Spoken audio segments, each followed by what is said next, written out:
तो hello friends, आज की इस वीडियो में हम लोग कक्षा 10 की गणित विषय के अंतर्गत एक्सरसाइज 4.3 जिसमें पूछे जाने वाले बहुविकल्पी प्रश्नों को इस वीडियो में बिल्कुल बेसिक तरीके से देखने वाले हैं।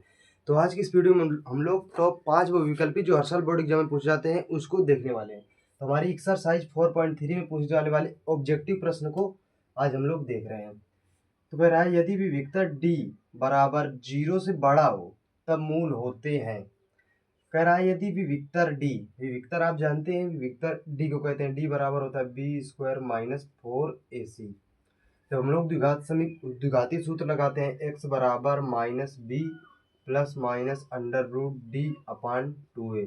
जब ये सूत्र लगाते हैं इसके लिए हमको डी ज्ञात करना पड़ता है, तो डी को हम लोग बोलते हैं विविक्तर। विविक्तर का सूत्र होता है बी स्क्वायर माइनस 4ac।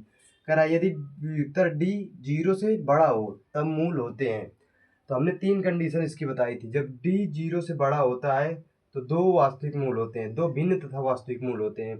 और जब d 0 के बराबर होता है, जब d 0 के बराबर होता है तो 2 समान मूल होते हैं, दोनों मूल एक होंगे। जैसे पहला 4 आया तो दूसरा भी 4 आएगा, 3 आया तो 3 आएगा, 2 बराबर मूल होते हैं इस कंडीशन में। और जब d का मान 0 से छोटा आ जाए तो कोई वास्तविक मूल नहीं होता। तो इसमें 3 कंडीशन होती है।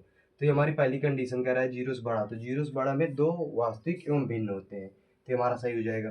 फिर कह रहा है 2x square minus 7x plus 3 बराबर 0 का विविक्तर ज्ञात कीजिए।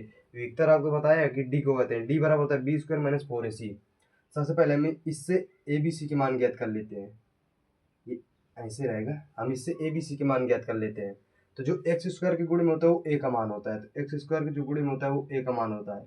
तो ए का मान कितना है 2, और जो एक्स के गुणे में होता है वो बी का मान होता है। चिन्ह सहित लेंगे तो इस कितना है -7। और जो अचर पद गिनती वाले होते हैं हमारे सी का मान होता है। अब आइए इस सूत्र में रखते हैं बी स्क्वायर माइनस 4ac।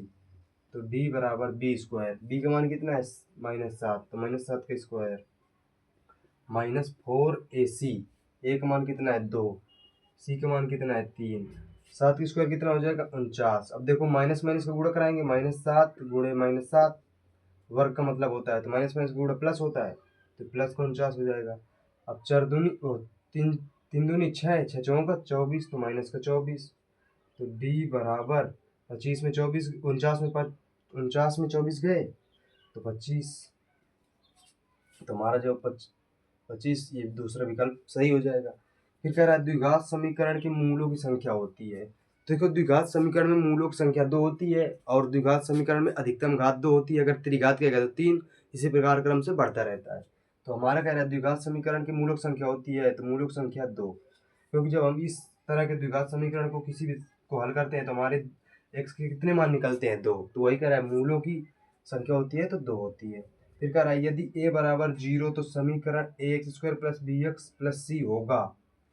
द्विघात समीकरण नहीं होगा, द्विघात होगा, घन होगा, इनमें से कोई नहीं।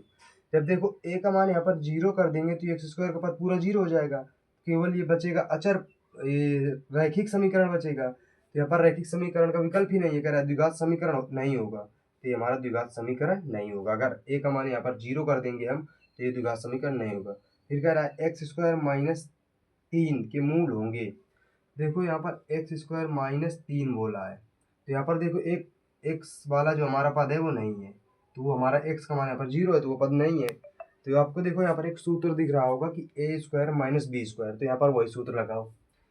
तो क्या होता है हमारा ए स्क्वायर माइनस बी स्क्वायर होता है एक कोष्टक में ए प्लस बी और एक कोष्टक में ए माइनस बी, ऐसा। तो देखो अब इसको a माइनस बी के और इस सूत्र में बदलना है।